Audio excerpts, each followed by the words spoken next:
Pemirsa PT Trisula International Tbk atau TRIS menyiapkan dua aksi korporasi yaitu program buyback saham dan akuisisi untuk memperkuat pertumbuhan bisnis. Langkah ini diharapkan meningkatkan nilai bagi pemegang saham sekaligus memperluas portofolio usaha perseroan di tengah tantangan industri tekstil.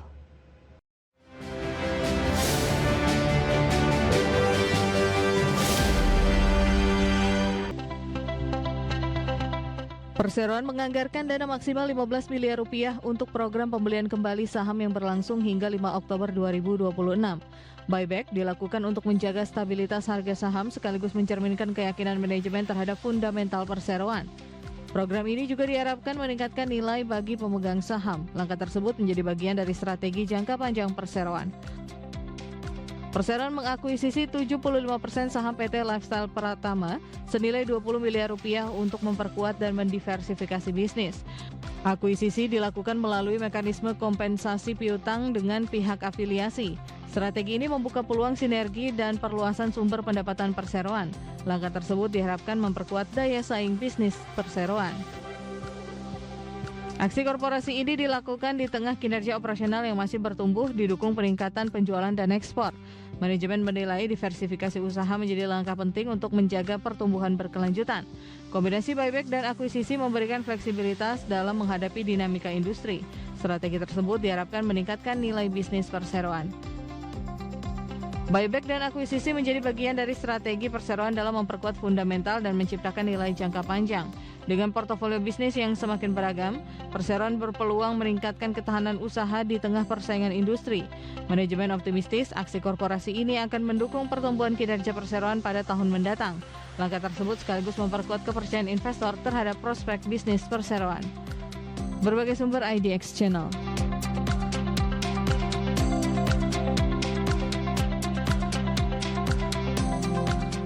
Pemerintah pusat meminta Pemda memperkuat pasokan dan distribusi untuk mengendalikan inflasi di berbagai daerah. Menteri Dalam Negeri Tito Karnavian mengungkapkan inflasi sepanjang semester kedua tetap akan terus dijaga dengan langkah antisipasi di sektor kelancaran listrik hingga upaya penurunan dan juga harga energi non-subsidi. Pemerintah pusat telah meminta Pemda untuk memperkuat pasokan dan distribusi untuk mengendalikan inflasi. Menteri Dalam Negeri Muhammad Tito Karnavian menyebut ketersediaan pasokan dan kelancaran distribusi barang dipastikan tetap terjaga guna menjaga inflasi tetap terkendali sepanjang semester kedua 2026. Menurut Tito, penguatan pasokan dan distribusi menjadi langkah penting karena sejumlah komponen khususnya sektor transportasi dan beberapa komoditas pangan masih memberikan tekanan terhadap inflasi saat ini. Meski inflasi nasional secara tahunan masih berada pada level 3,34% atau di bawah batas atas target pemerintah sebesar 3,5%, pemerintah tetap mewaspadai potensi kenaikan inflasi bulanan yang dipicu meningkatnya permintaan angkutan udara selama libur sekolah. Namun kebijakan penurunan harga BBM non-subsidi juga telah membantu mengurangi tekanan inflasi saat ini. Dan sekarang lagi dikoordinasikan langkah-langkah untuk menangani masalah udara. Bensin kan sudah BBM kan jenis bensin di Juli ini diturunkan harganya. Kemudian akan berpengaruh juga untuk menurunkan inflasi. Tapi sektor yang lain seperti bawang putih, minyak goreng, menjadi tugas Kementerian Perdagangan, ya ini perlu dikoordinasikan lebih intens.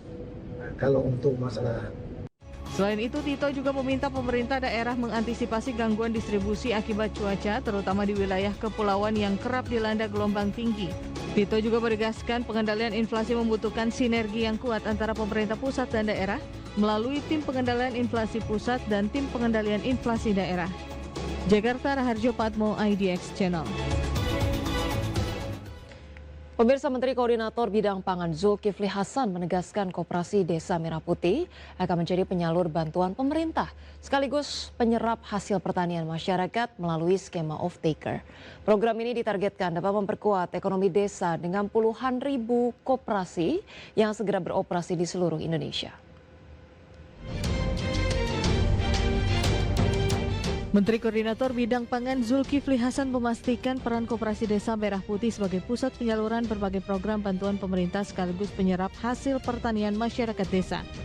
Selain menjadi sarana penyaluran bantuan pemerintah, Menko Pangan menjelaskan bahwa KDMP juga berperan sebagai off-taker atau menyerap hasil produksi pertanian masyarakat. Menurutnya, peran tersebut menjadi penting terutama ketika harga komoditas pertanian berada di bawah harga yang telah ditetapkan pemerintah. Zulkifli Hasan juga menegaskan Koperasi Desa Merah Putih bukan toko retail modern atau supermarket. Satu, apa itu? Infrastruktur apa?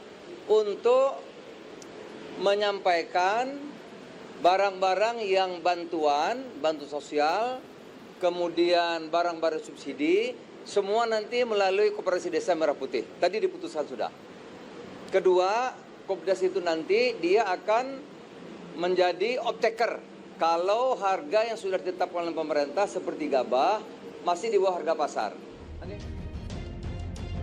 Pemerintah tengah mempercepat realisasi program Koperasi Desa Merah Putih sebagai pilar ekonomi kerakyatan dan penyalur bantuan atau barang subsidi.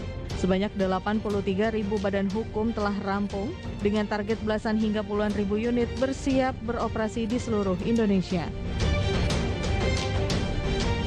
Tim Liputan IDX Channel. Pemirsa, pemerintah mendorong para pengemudi ojek online untuk bisa memiliki usaha sampingan usai masuknya pengemudi ojek online dalam ekosistem pelaku UMKM. Deputi Usaha Kecil Kementerian UMKM Temi Satya Permana memastikan pihaknya akan memberikan pendampingan dan dukungan agar para pengemudi ojol dapat mengembangkan usaha di sektor lain. Mulai dari pelatihan dan peningkatan kapasitas kewirausahaan hingga pembiayaan melalui kredit usaha rakyat atau KUR.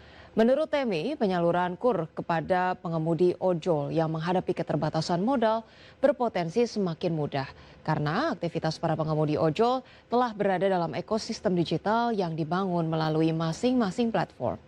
Ekosistem tersebut dapat mendukung proses identifikasi dan pengembangan kapasitas usaha pengemudi ojol agar mereka memiliki peluang untuk membangun sumber pendapatan baru dan meningkatkan kesejahteraan keluarga. Dengan bergabungnya teman-teman driver ojek online dalam ekosistem usaha mikro, kami Kementerian UMKM akan mendampingi, memberdayakan, juga memberikan sentuhan pemberdayaan bagi teman-teman mereka, teman-teman ojek online. Sehingga harapan kami adalah beberapa tahun ke depan, teman-teman ini memiliki bisnis lain selain daripada driver ojek online. Sehingga memastikan bahwa masa depan mereka insya Allah akan jauh lebih baik dibandingkan hanya menjadi single bisnis dengan menjadi driver ojek online. Pemirsa, Koalisi Besar Perjuangan Buruh Indonesia akan menyampaikan langsung usulan rancangan undang-undang ketenagakerjaan kepada pimpinan DPR RI pada pekan depan.